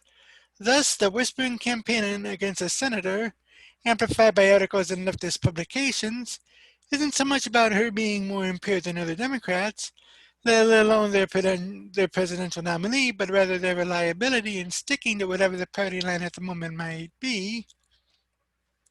It is Feinstein's potential for heresy against the new liberal orthodoxy that's causing some in her party to threaten to take away her status as a ranking member or to serve as the chair of the Democrats who win the majority in January, not her age. After all, if Biden wins in November, Democrats are counting on a president they can control and in wanting a senator that they can crush. So, I mean, this clearly shows that at least in my opinion, the Democrats are definitely running scared, and with about 17 days until the election, about 16, 17 days until the election, seriously head on a swivel, things are definitely ramping up. And this article from the Washington Examiner says it all. Amy Coney Barrett survives Democrat landmines at contentious confirmation hearing. By the time Amy Coney Barrett's Supreme Court confirmation hearing began on October the 12th, said that Democrats had all but given up on finding any procedural way of blocking the 48-year-old federal Court of Appeals judge from reaching the Supreme Court as early as the end of the month. Instead, Democrats used their time at the Judiciary Committee hearings to portray Barrett's judicial views as far outside the mainstream and an indication that her confirmation would swing the court widely to the right and out of step with the public. The Democrats on this committee have asked and will continue to ask you questions to let the American people know that you are being put on to know that you being put on the Supreme Court will dramatically flip the balance of power to the court farther to the right. Not the fair and impartial body we want the Supreme Court to be, Senator Mazie Hirono, a Hawaii Democrat, told Barrett after the second day of questioning. The efforts by Democrats did nothing to reduce the enthusiasm among Senate Republicans for Barrett, a mother of 7 children, including 2 adopted children from Haiti. Barrett has not only been praised as a brilliant legal mind, but she also announced that she adheres to the judicial philosophy of the late Justice Antonin Scalia, a conservative icon who embraced an originalist view of the Constitution. The American Bar Association awarded her its highest rating of well qualified. At the same time, Barrett endeared herself to GOP lawmakers by holding up a blank notepad when asked what she was using to help her recall the hundreds of opinions, scholarly articles, and other parts of her resume that were subject to questioning. During the second day of questioning, Senator Ted Cruz noted the empty chairs on the Democrat side of the hearing dais. The Democrat senators are no longer even attending, Cruz said. It is indicative of what they are tacitly admitting, which is that they don't have substantive criticism, but Democrats hardly gave Barrett a pass. They may not have been attending in person all day long. Still, each one showed up to take their turn questioning Barrett and warning that her judicial philosophy could endanger Obamacare, legal abortion, worker rights, and other vital matters that could end up before the court. Much of the questioning centered on Barrett's allegiance to Scalia, who was one of the most conservative justices on the court and voted away to do away with Obamacare and against gay marriage legislation. Senator Chris Coons, a Delaware Democrat, said Scalia was often a dissenting voice on decisions favored by the late Justice Ruth Bader Ginsburg, a liberal icon who Barrett would replace if confirmed. Scalia disagreed with past landmark rulings by the High Court, including the 1965 decision that married couples have the right to use contraceptives in the privacy of their home. In 2012, Scalia said the Constitution does not provide a right to privacy. Scalia was also the lone dissenting voice in 1996 when the Supreme Court struck down the long-standing Virginia Military Institute policy of denying women admission, and he even accused of destroying VMI, which remains standing and strong to this day, said to Barrett. I'm just getting at how closely you would ally yourself with Justice Scalia's jurisprudence. Would you agree that with Justice Scalia that Justice Ginsburg's decision in VMI was wrong? Coons and other judiciary Democrats used the hearing to link Barrett's embrace of Scalia's philosophy with his past decisions to make the case that she is far more likely to vote like Scalia and not like Chief Justice John Roberts. He has sometimes proven to be a key swing vote in significant cases. Coons argued that Barrett's seat on the court would mean more decisions that adhere to originalism. I think the American people need to better understand what that originalist philosophy could really mean for their everyday lives, because I think it means our entire modern understanding of certain constitutional commitments around liberty, privacy, and equality under the law could, in fact, be rolled back to 19th or even 18th century understandings in a way unrecognizable to most Americans, Coons said. Barrett repeatedly assured Democrats that she won't act as a Scalia clone, but no Democrats are expected to vote for her confirmation. I assure you I have my own mind, Barrett told Democrats. Everything that he said is not necessarily what I would agree with or what I would do if I were Justice Barrett. That was Justice Scalia. The Senate Judiciary Committee will vote on October 22nd to advance Barrett's nomination to the floor, likely over the unanimous objection from Democrats in the minority. Judiciary Chairman Lindsey Graham called out Democrats at the end of the confirmation hearing by noting the Senate has historically approved nominees based on qualification, not politics. Despite opposite judicial philosophies, Justices Scalia and Ginsburg received 96 and 97 votes when they were confirmed by the Senate, which is nearly universal approval from both parties. Graham said that the political fight over judges should take place at the polls, not in Congress. I want every American to think long and hard about who you want to be on the court, the South Carolina Republican said. Knowing the difference between the party preferences is more important than or today than it ever has been. And Graham is right on that. I mean, okay, back, I believe in 2012, or after the 2012 election, President Obama had said that elections have consequences. This is one prime example of elections having consequences, and as was said recently, okay, with a month left or within a month left until the until the election, Ginsburg died, and just like it was said in one of the recent articles that it when there was a Supreme Court opening with 27 days left until the 1864 election, Lincoln did wait until the end of the election, yes.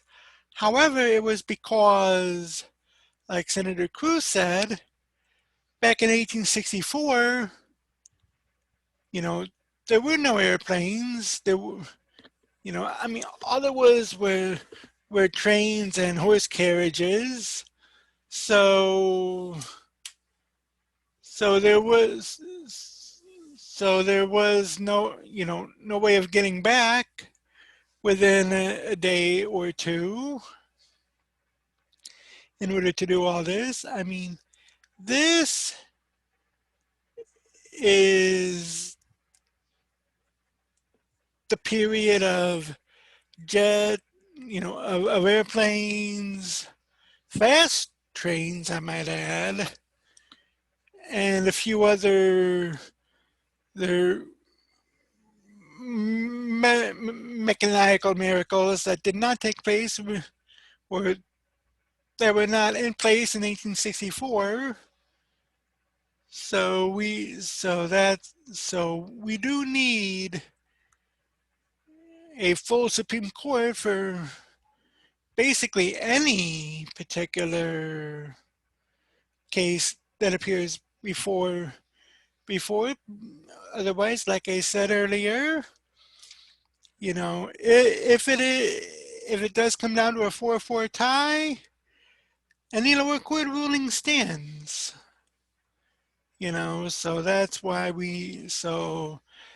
my opinion as to why we need an an odd number on the Supreme Court. But we are well within the time frame. We are just under 18 days, 5 hours until the polls close in California. So I will keep you abreast of everything that is happening. So it's going to get exciting. Stay tuned. And that's going to do it for the news for this week. I am Mick Bulow. Again, if you like what you watch, please go ahead and hit the thumbs up button. Also subscribe and tell your friends, tell your neighbors, tell an enemy or two even. And I will be back next week. Until next time, peace.